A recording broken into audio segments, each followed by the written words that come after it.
Sa number 7, ang Manapla Port Management Stevedoring and Industry Corporation ang nag-file sa reklamo batok sa mga opisyales ng Land Bank of the Philippines sa Office of the Ombudsman Visayas sadtong Marso 5. May kaangtanan sa loan nila sa bangko nga wala marilis.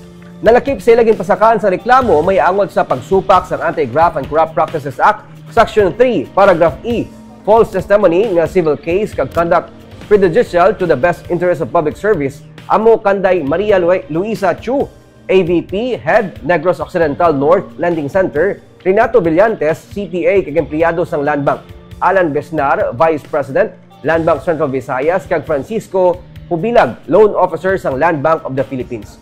Sunod sa abogado sang MPSA nga si Attorney Ray Gorgonio, luyag nila sang hustisya bangod apesar sang pag-comply sang MPSA sang tanan nga mga requirements para sa 180 million pesos nga loan, wala matigayon release ang abong loan.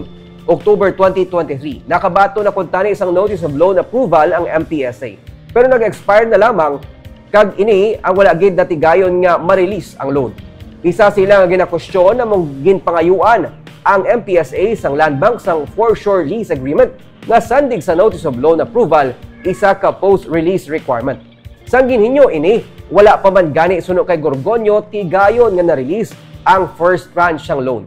Dugang pa niya verbal man nga ginpangayuan sang 20 million pesos equity sang Land Bank ang MPSA nga wala man nakasulat sa pre-release requirement. Pero ini ang gin-comply sa gihapon sang MPSA. Bahin sa legal nga aspeto, wala sila sang may nakita nga basihan para hindi ma-release ang loan. Sa karon suno kay Dave Sarosa sang MPSA, magatinguha na lamang sila sa pagpangita sang iban nga bangko nga sarang sila makaloan. Kag padayon nga mag-operate ang puerto sa Manapla.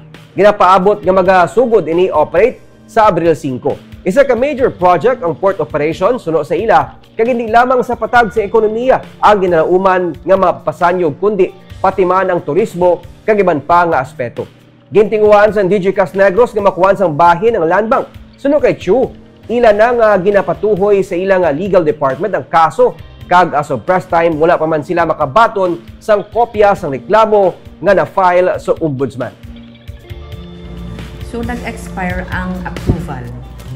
Yes. So, ang notice of approval of loan? No, nag-expire. Hindi na sila nag-expire dahil now, they paid to comply with the requirements. Ano bang hindi na nila na-comply? As to the pre-release requirement, na-comply naman nila lahat. Although, because kaya nga sinasabi natin there is an abuse, partiality or bad faith in the performance of their official duty because they required a post-release requirement to be submitted before the release of the loan. That justice has to be served. That justice has to be rendered unto in their favor. April 5, sir, must start That's the operating. timeline. Sir, are you applying another loan from a different bank?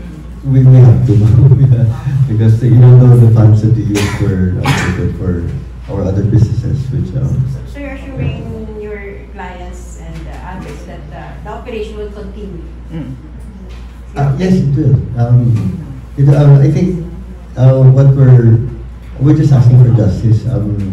We're showing them that we will push through this no matter what. So having done that, then we're going back to just holding people accountable. I think it's our duty.